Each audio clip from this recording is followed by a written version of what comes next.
Decisions on the federal guidelines for public school lunches have been heavily influenced by lobbying from the powerful food industry.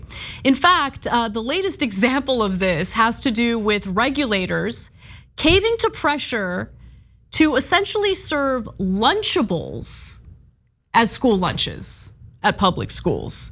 And that's after heavy lobbying from Kraft Heinz, which of course makes the Lunchables. Now, Lunchables are now eligible to be served to nearly 30 million children across the country. The weak standards that govern federally subsidized school lunches illustrate the power of the food industry in Congress and the outsized influence of food companies on the School Nutrition Association, which represents 50,000 school lunch personnel. So the food industry pays for part of the School Nutrition Association operations. An advisory council composed mostly of industry representatives makes recommendations to association leadership. You see how this works? So in addition, the School Nutrition Association state chapters, which operate independently of the national organization, collectively received more than $1.3 million in industry money as of June. And so what does that do? That leads to loose and lax regulations. The Agriculture Department only sets limits on sodium, saturated fat, and calories, and requires certain amounts of whole grains, protein, fruits, and vegetables. So Kraft Heinz slightly altered two of its products to qualify under the rules of the National School Lunch Program. Those products are their pizza option and their turkey and cheddar cracker stacker, which I will admit, great name. Not so good for your health though. For the turkey meal, they lowered the amount of saturated fat and increased the protein. They also added whole grains to their crackers, okay? Now, in some ways, the school version is even worse though. For example, it contains roughly 25% more sodium than the store version. So let's take a look at that chart that gives you a sense. All right, so that's the turkey and cheddar cracker stacker Lunchables nutrition info, which gives you a sense of the difference between the calories, the saturated fat. The school version has 10 more calories, not that big of a deal. Little less saturated fat, okay? So the store-bought has 7 grams of saturated fat, but the school version has 6 grams.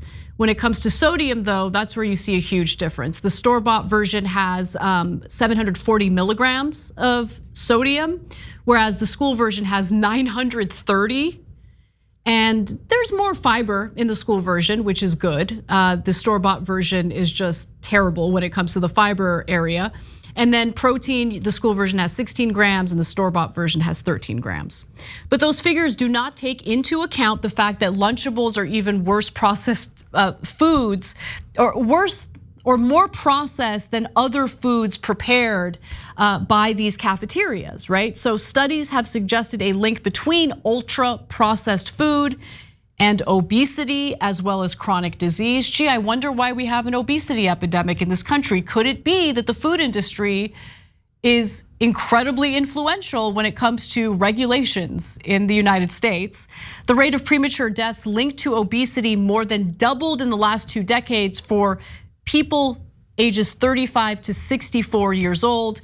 Now, the turkey contains 14 ingredients.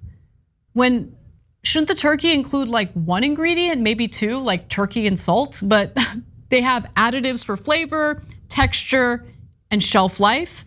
And Lunchables are an option that officials say many children will happily eat. Sure, I mean, look, to be honest, they're delicious. I like Lunchables when I want to be really bad to my body, but it's not good for you. Harrison Branch, a school nutrition services supervisor, says it's a tightrope trying to get that balance. We know a lot of kids don't like the hot meals, the scratch meals. They may lean to the side of something they're more familiar getting at home. That's why I was grateful for the Lunchables coming in, so we got some other choices.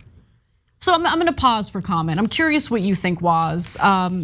Because it's true, I mean, people, not just kids, adults are gonna gravitate toward food that just tastes better, and food that tastes better tends to be worse for you. Yeah, it's just crazy that there's even corruption in Everything. In Lunchables. It's school lunch. There's just widespread corruption. I'm not surprised by any of this, right?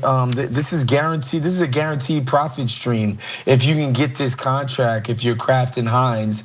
And so, yeah, if you do this little investment up front, and you guaranteed to keep this contract, and it's obviously worth it for the businesses. But again, like is every single facet of making money a worthy endeavor?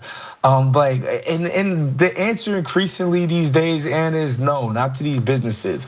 Doesn't matter what it is. If it's about getting kids hooked on this high sodium stuff, this hyper processed stuff, if it's about putting this unhealthy stuff in the bodies of children, who cares? The most vulnerable, innocent people that are around, literally, who cares? Screw it. Obviously, it would make more sense for them to be eating more natural food, right? For them to be having meals that are like better prepared and aren't just, in some plastic box. I was reading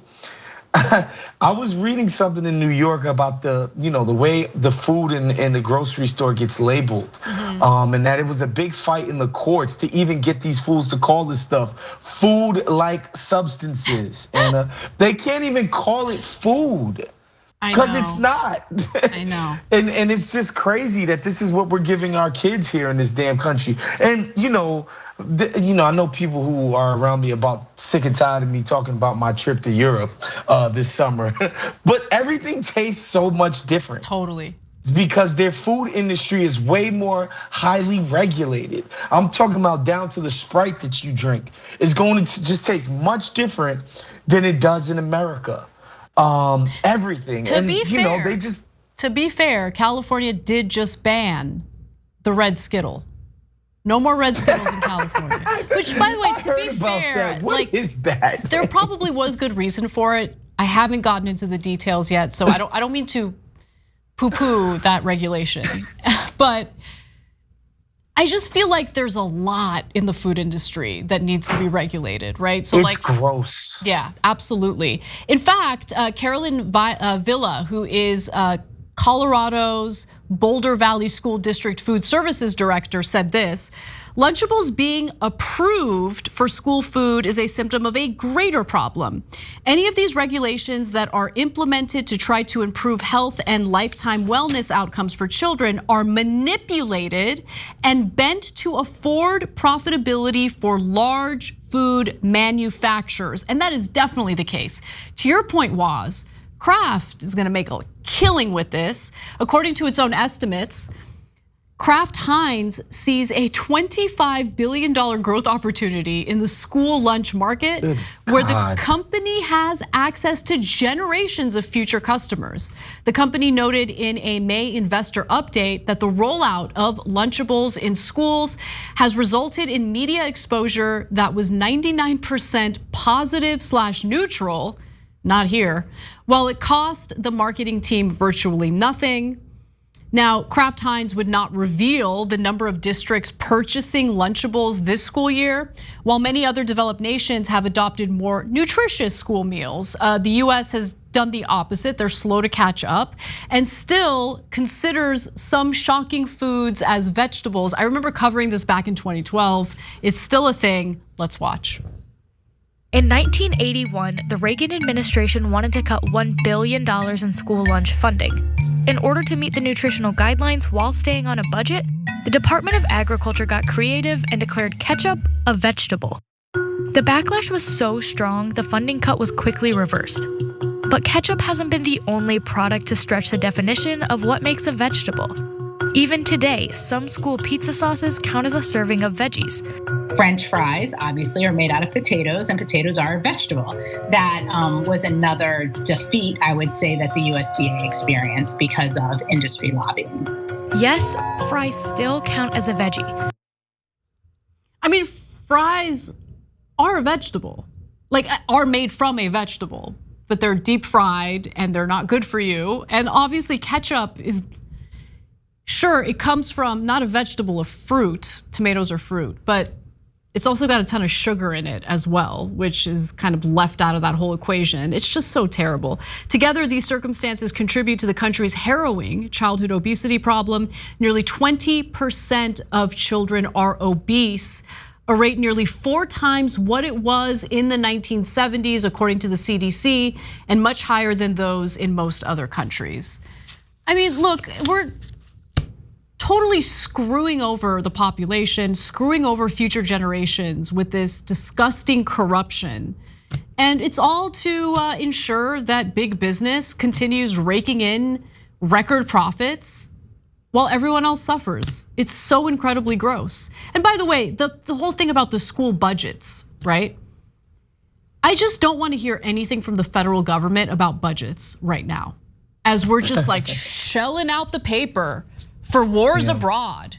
You know, I can't get over Treasury Secretary Janet Yellen saying, yes, we have unlimited resources for both Israel and Ukraine. Okay, but what about the unlimited resources for the American people? Right? No, nothing for us. Just ridiculous. Any final words on this, Woz? If only the American people would all just go to work on the boards of Raytheon and all the defense manufacturers, and then maybe they could share in some of this government largesse. It's just, I don't know, man. It's crazy, just the effectiveness with which the lobbying power works. Something as egregious as calling ketchup a vegetable, to something as simple as getting, Lunchables, which I think before we were so health conscious, as a society, especially in the cities anyway. I don't know about the rest of the country. I can't speak to them. I don't think anybody would have thought twice about giving a kid a Lunchable who wasn't some, sort of hippie, tree hugging, all I do is eat grass all day type of person, right? I think anybody besides that would be like, sure, a kid can have a Lunchable and drink a Capri Sun and not think twice about it. I think now we've finally, gotten a clue about what's actually in this crap and why, it's able to stay on shelves so long and how they're able to make it taste like actual food while, when you read the ingredients, it's a bunch of words that you can't even pronounce. You've never even heard of, and you're just ingesting it on a day-to-day basis. It's no wonder Anna the kids are so goddamn fat. My goodness. And then they're on the damn screens. Anna, don't even get me started. They on them damn screens every single day, playing video games, sitting on their asses. They don't play sports. They're not outside. They're not playing tag. They're not doing any of this. They're not playing tag. It's no wonder we feed them Lunchables and crap. And come on, childhood obesity. Boom. There you got it. Not even playing kickball anymore. No kickball. Let alone, hide and seek. I mean, come on, get up and do something, kids. Okay, let's not blame the kids, okay? It's not their fault. It's I blame the parents, Anna. I blame the parents as somebody who doesn't even have a kid and can't even speak to how hard it is to raise one. I'm blaming the parents. You gotta kick these kids in the butt, Anna, get them out the house. I don't give a damn, I'm tired of these parents going, it's so dangerous. No, you know what's dangerous? Letting your kids get fat and lazy. You're tired of it. God. Okay. I do not subscribe to some of the strong language used by Wosny Lambre in this segment, okay? But I hear you. Definitely encourage the kids to go outside, play with friends, be active. That's helpful. Yeah, be active, kids. But it is a shame that the government ain't on our side in keeping kids healthy. That's the depressing part of that story. Thanks for watching. If you become a member, you get to watch all this ad-free, except for, of course, this ad. Still, hit the join button below.